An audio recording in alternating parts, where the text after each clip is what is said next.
Diego আলভারেজের কথা। Young man, তোমার বয়স কত হবে? 22? তুমি তখন মায়ের কোলে শিশু। আজ 22 বছর আগের কথা।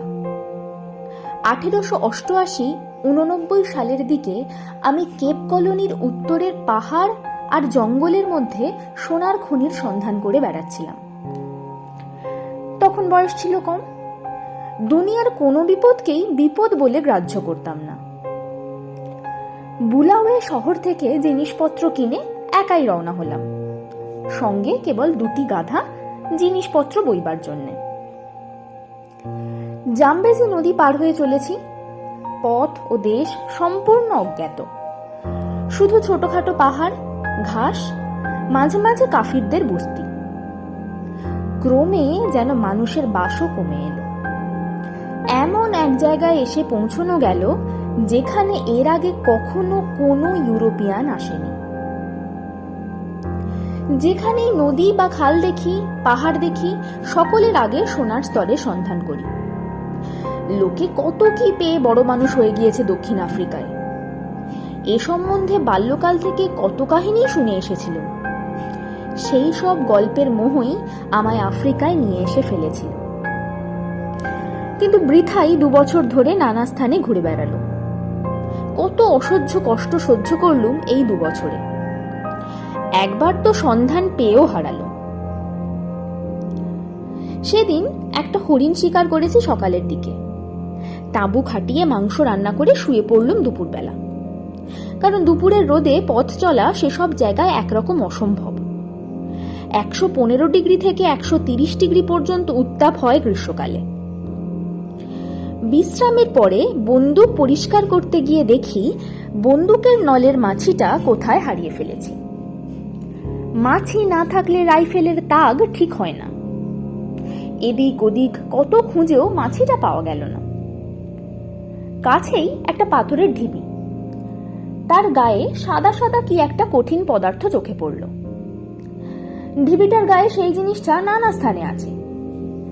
বেছে বেছে তারই একটা দানা সংগ্রহ করে ঘষে মেজে নিয়ে আপাতত সেটাকেই মাছি করে রাইফেলের নলের আগায় বসিয়ে নিলাম।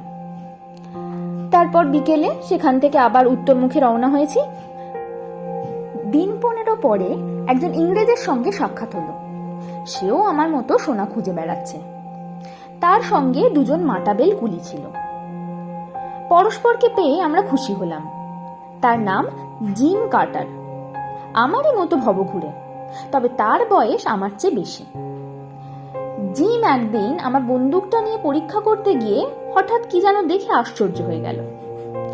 আমায় বলল, বন্দুকের মাছি তোমার এরকম কেন?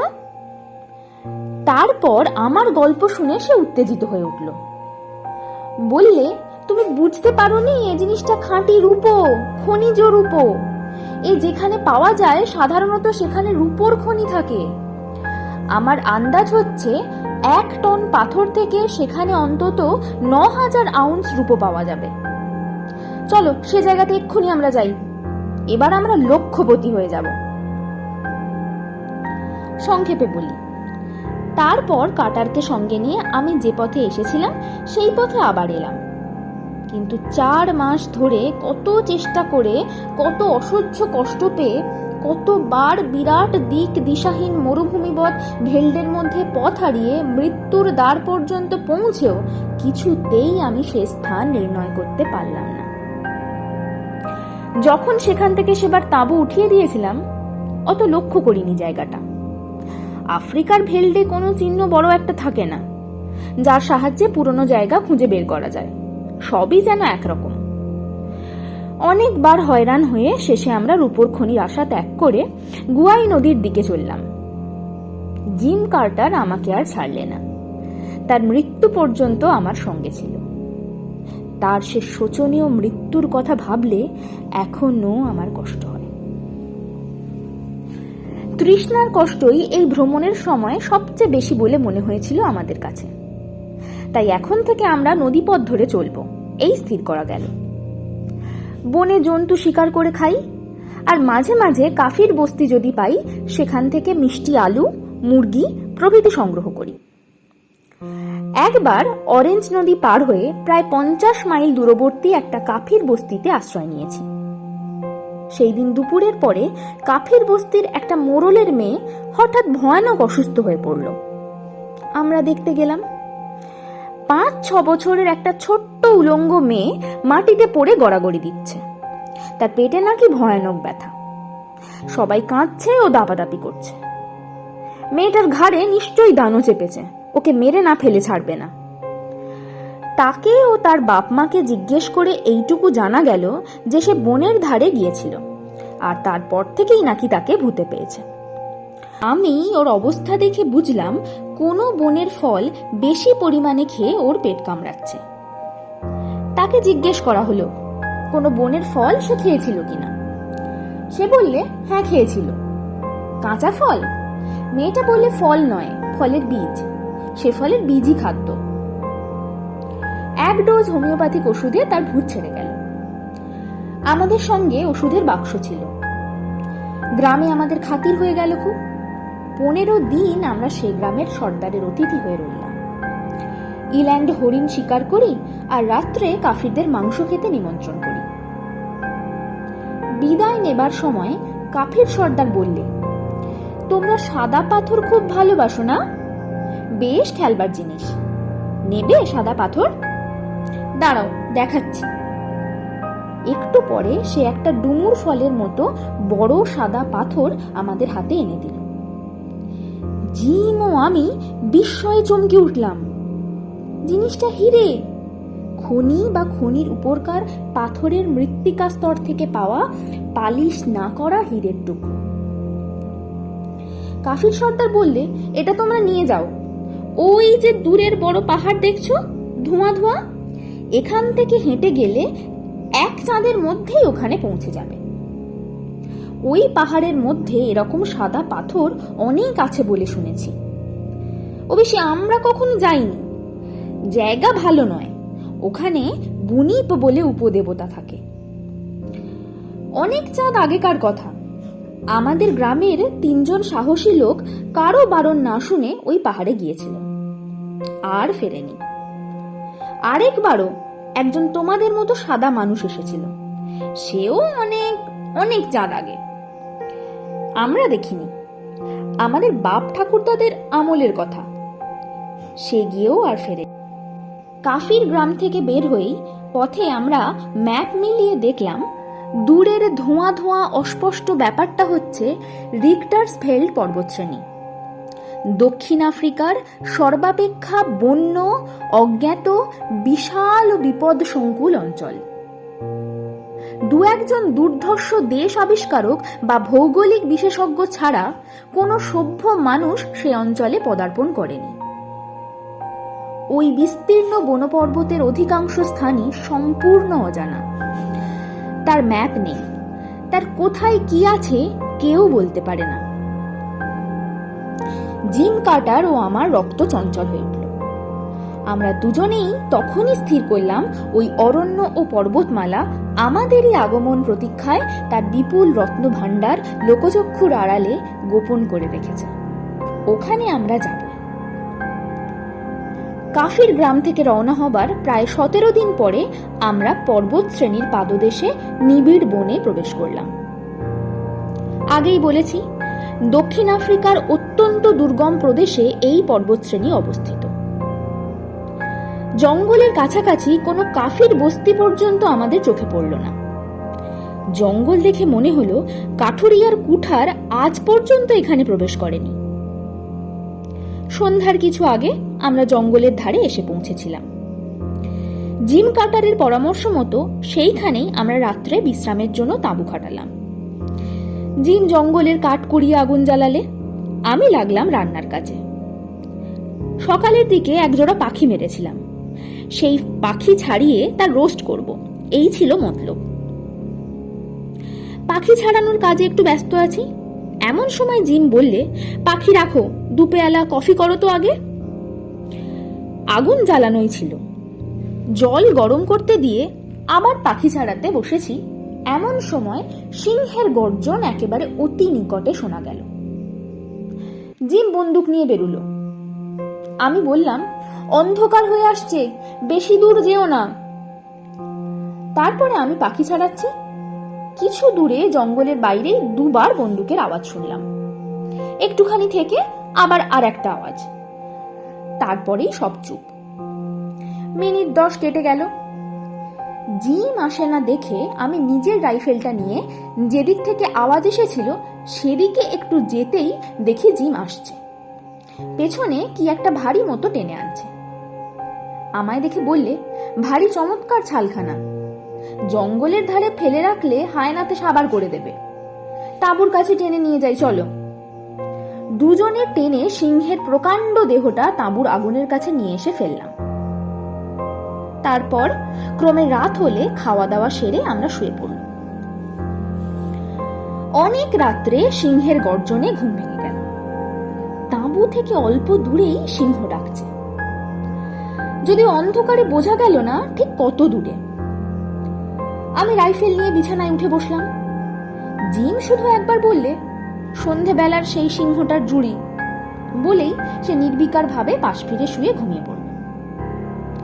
আমি তাঁবুর বাইরে এসে দেখি আগুন নিভে গিয়েছে। পাশে কাঠকুটো ছিল, তাই দিয়ে আবার জোর আগুন জ্বালালাম। তারপর আবার এসে শুয়ে পড়লাম। পরদিন সকালে উঠে জঙ্গলের মধ্যে ঢুকে গেলাম। কিছু দূরে গিয়ে কয়েকজন কাফিরের সঙ্গে দেখা হলো। তারা হরিণ শিকার করতে এসেছে। আমরা তাদের তামাকের লোভ দেখিয়ে কুলি ও পথপ্রদর্শক হিসেবে সঙ্গে নিতে চাইলাম। তারা বললে, তোমরা জানো না তাই ও কথা বলছো। এ জঙ্গলে মানুষ আসে না, যদি বাঁচতে চাও তো ফিরে যাও।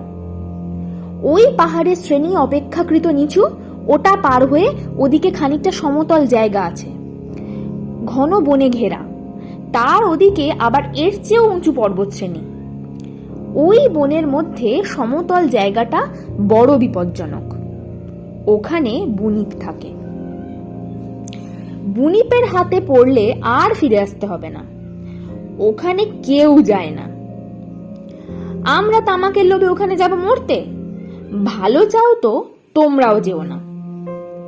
আমরা জিজ্ঞেস করলাম, বুনিপ কি?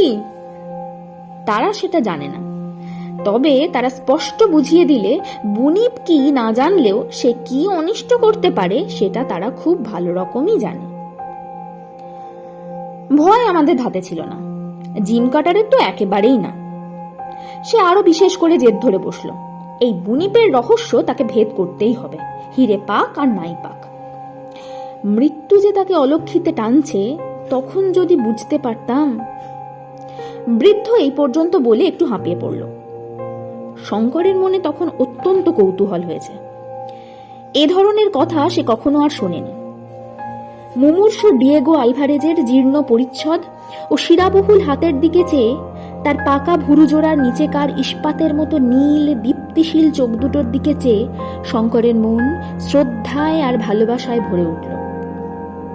সত্যিকার মানুষ বটে একজন। আলভারেজ বললে, আর এক গ্লাস জল দাও। জল পান করে বৃদ্ধ আবার বলতে শুরু করলো, হ্যাঁ তারপরে শোনো। ঘোর বনের মধ্যে আমরা প্রবেশ করলাম। কত বড় বড় গাছ, বড় বড় ফার্ন, কত বিচিত্র বর্ণের অর্কিড ও লায়না। স্থানে স্থানে সে বড় নিবিড় ও দুষ্প্রবেশ্য। বড় বড় গাছের নিচেকার জঙ্গল এতই ঘন। বড়শির মতো কাঁটা গাছের গায়ে মাথার উপরকার পাতায় পাতায় এমন জড়াজড়ি যে সূর্যের আলো কোনো জন্মে সে জঙ্গলে প্রবেশ করে কিনা সন্দেহ। আকাশ দেখা যায় না। অত্যন্ত বেবুনের উৎপাত জঙ্গলের সর্বত্র। বড় গাছের ডালে দলে দলে শিশু, বালক, বৃদ্ধ, যুবা নানা রকমের বেবুন বসে আছে। অনেক সময় দেখলাম মানুষের আগমন তারা গ্রাহ্যই করে না, উল্টে দাঁত খিচিয়ে ভয় দেখায়। দু একটা বুড়ো সর্দার বেবুন তো সত্যিই হিংস্র প্রকৃতির। হাতে বন্দুক না থাকলে তারা অনায়াসেই আমাদের আক্রমণ করত। জিম কার্টার বললে, অন্তত আমাদের খাদ্যের অভাব হবে না কখনো এই জঙ্গলে। যাই হোক, 7-8 দিন সেই নিবিড় জঙ্গলে কাটল। জিম কার্টার ঠিকই বলেছিল, প্রতিদিন একটি করে বেবুন আমাদের খাদ্য যোগান দিতে দেহপাত করত। উঁচু পাহাড়টা থেকে জঙ্গলের নানা স্থানে ছোট বড় ঝর্ণা নেমে এসেছে, সুতরাং জলের অভাবও ঘটল না। একবার কিন্তু এতে বিপদও ঘটেছিল। একটা ঝর্ণার ধারে দুপুরবেলা এসে আগুন জেলে বেবুনের দাপনা ঝলসাবার ব্যবস্থা করছি। জিন গিয়ে তৃষ্ণার ঝোঁকে ঝর্ণার জল পান করল। তার একটু পরেই তার ক্রমাগত বমি হতে শুরু করলো আর পেটে ভয়ানক ব্যথা। আমি একটু বিজ্ঞান জানতাম। আমার সন্দেহ হওয়াতে ঝর্ণার জল পরীক্ষা করে দেখি জলে খনিজ আর্সেনিক মেশানো আছে। ওপরে পাহাড়ের আর্সেনিকের স্তর ধুয়ে ঝর্ণা নেমে আসছে নিশ্চয়ই। হোমিওপ্যাথিক বাক্স থেকে প্রতিষেধক ওষুধ দিতে সন্ধ্যার দিকে জিন সুস্থ হয়ে উঠল। বনের মধ্যে ঢুকে কেবল এক বেবুন ও মাঝে মাঝে দু একটা বিষধর সাপ ছাড়া অন্য কোনো বন্য জন্তুর সঙ্গে আমাদের সাক্ষাৎ হয়নি। পাখির কথা আর প্রজাপতির কথা অবশ্য বাদ দিলাম, কারণ এইসব ট্রপিক্যাল জঙ্গল ছাড়া এত বিচিত্র বর্ণের ও শ্রেণীর পাখি ও প্রজাপতি আর কোথাও দেখতে পাওয়া যাবে না। বিশেষ করে বন্য জন্তু বলতে যা বোঝায় তারা সে পর্যায়ে পড়ে না। প্রথমেই রিক্টাসভেল পর্বত শ্রেণীর একটি শাখা পর্বত আমাদের সামনে পড়ল। সেটা মূল ও প্রধান পর্বতের সঙ্গে সমান্তরালভাবে অবস্থিত বটে, কিন্তু অপেক্ষাকৃত নিচু। সেটা পার হয়ে আমরা একটা বিস্তীর্ণ বনময় উপত্যকায় নেবে তাঁবু ফেললাম। একটা ক্ষুদ্র নদী উপত্যকার মধ্যে দিয়ে বয়ে গিয়েছে। নদী দেখে আমার ও জিমের আনন্দ হলো। এই সব নদীর তীর থেকেই অনেক সময় খনিজ দ্রব্যের সন্ধান পাওয়া যায়। নদীর নানা দিকে আমরা বালি পরীক্ষা করে বেড়াই, কিন্তু কিছুই কোথাও পাওয়া যায় না। সোনার একটু রেণু পর্যন্ত নেই নদীর বালিতে। আমরা ক্রমে হতাশ হয়ে পড়ল। তখন প্রায় 20-22 দিন কেটে গেছে। সন্ধ্যার সময় কফি খেতে খেতে জিম বললে, দেখো, আমার মন বলছে এখানে আমরা সোনার সন্ধান পাবো, থাকো এখানে আর কিছুদিন। আরো 20 দিন কাটল। বেবুনের মাংস অসহ্য ও অত্যন্ত অরুচিকর হয়ে উঠেছে। জিমের মতো লোকও হতাশ হয়ে পড়ল। আমি বললাম, আর কেন জিম, চলো ফিরি এবার। কাফির গ্রামে আমাদের ঠকিয়েছে, এখানে কিচ্ছু নেই। জিম বললে, এই পর্বত শ্রেণীর নানা শাখা আছে, সবগুলো না দেখে যাব না। একদিন পাহাড়ি নদীটার খাতের ধারে এসে বালি চালতে চালতে পাথরের নুড়ির রাশির মধ্যে অর্ধপ্রথিত একখানা হলদে রঙের ছোট পাথর আমি ও জিম একসঙ্গেই দেখতে পেলাম। দুজনেই তাড়াতাড়ি সেটা খুঁড়ে তুললাম। আমাদের মুখ আনন্দে ও বিস্ময়ে উজ্জ্বল হয়ে উঠল। জিম বললে, ডিয়েগো, পরিশ্রম এতদিনে সার্থক হলো, চিনেছ তো? আমি বুঝেছিলাম। বললাম, হ্যাঁ, কিন্তু নদীর স্রোতে ভেসে আসা জিনিসটা, খনির অস্তিত্ব নেই এখানে। পাথরখানা দক্ষিণ আফ্রিকার বিখ্যাত হলদে রঙের হীরের জাত। অবশ্য খুব আনন্দের কোনো কারণ ছিল না, কারণ এতে মাত্র এটাই প্রমাণ হয় যে এই বিশাল পর্বতশ্রেণীর কোনো অজ্ঞাত দুর্গম অঞ্চলে হলদে হীরের খনি আছে। নদীর স্রোতে ভেসে এসেছে তা থেকে একটা স্তরের একটা টুকরো। সে মূল খনি খুঁজে বার করা অমানসিক পরিশ্রম, ধৈর্য ও সাহস সাপেক্ষ। যদিও সে পরিশ্রম, সাহস ও ধৈর্যের অভাব আমাদের ঘটত না, কিন্তু যে দৈত্য ওই রহস্যময় বনপর্বতের অমূল্য হীরকখনির প্রহরী, সে সম্পূর্ণ অপ্রত্যাশিতভাবে আমাদের বাধা দিলে। একদিন আমরা বনের মধ্যে একটা পরিষ্কার জায়গায় বসে সন্ধ্যার দিকে বিশ্রাম করছি। আমাদের সামনে সেই জায়গাটাতে একটা তাল গাছ। তাল গাছের তলায় গুড়িটা ঘিরে খুব ঘন বনঝোপ। হঠাৎ আমরা দেখলাম কিসে যেন অত বড় তাল গাছটা এমন নাড়া দিচ্ছে যে তার উপরকার শুকনো ডালপালাগুলো খড়খড় করে নড়ে উঠছে। যেমন নড়ে ঝড় লাগলে, গাছটাও সেই সঙ্গে নড়ছে। আমরা আশ্চর্য হয়ে গেলাম। বাতাস নেই কোনো দিকে, অথচ তাল গাছটা নড়ছে কেন? আমাদের মনে হলো কে যেন তাল গাছের গুড়িটা ধরে ঝাঁকি দিচ্ছে। জিম তখনই ব্যাপারটা কি তা দেখতে গুঁড়ির তলায় সেই জঙ্গলটার মধ্যে ঢুকলো। সে ওর মধ্যে ঢুকবার অল্পক্ষণ পরেই আমি একটা আর্তনাদ শুনতে পেয়ে রাইফেল নিয়ে ছুটে গেলাম।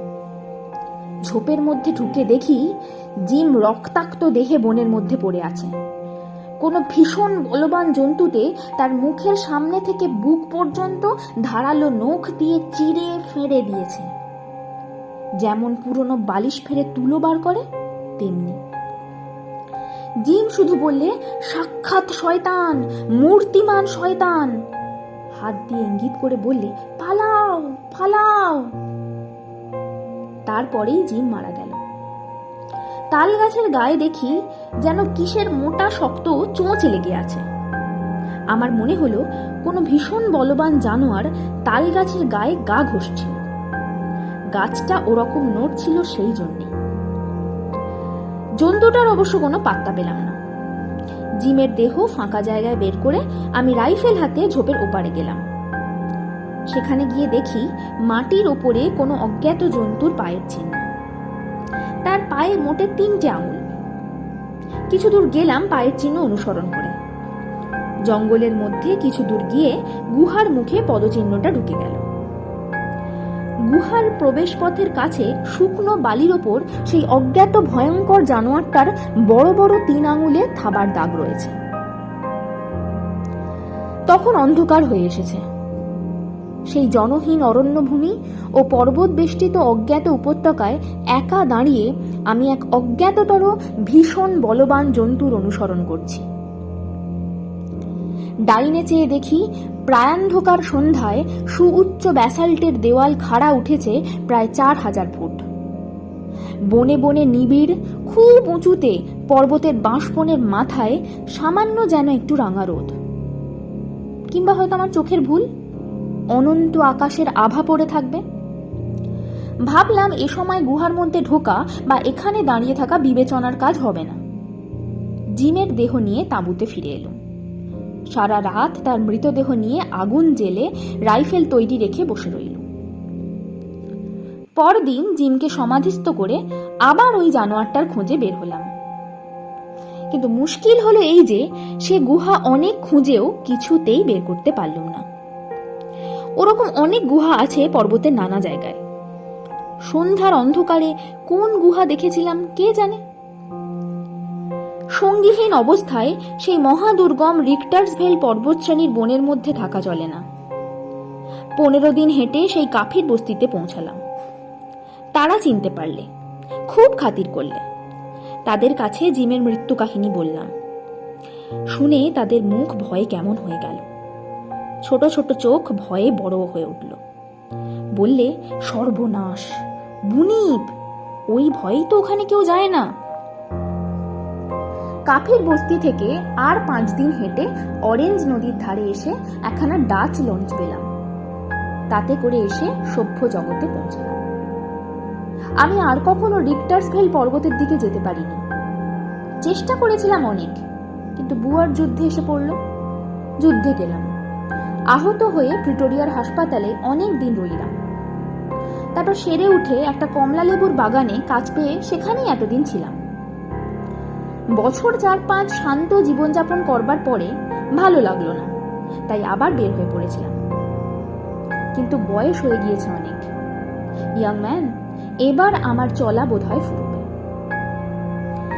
এই ম্যাপখানা তুমি রাখো। এতে রিক্টার্সভেল পর্বত ও যে নদীতে আমরা হিরে পেয়েছিলাম মোটামুটি ভাবে আঁকা আছে। সাহস থাকে সেখানে যেও, বড় মানুষ হবে। বুয়ার যুদ্ধের পর ওই অঞ্চলে ওয়াই নদীর ধারে 2-1টা ছোট বড় হীরের খনি বেরিয়েছে, কিন্তু আমরা যেখানে হিরে পেয়েছিলাম তার সন্ধান কেউ জানে না। যেও তুমি।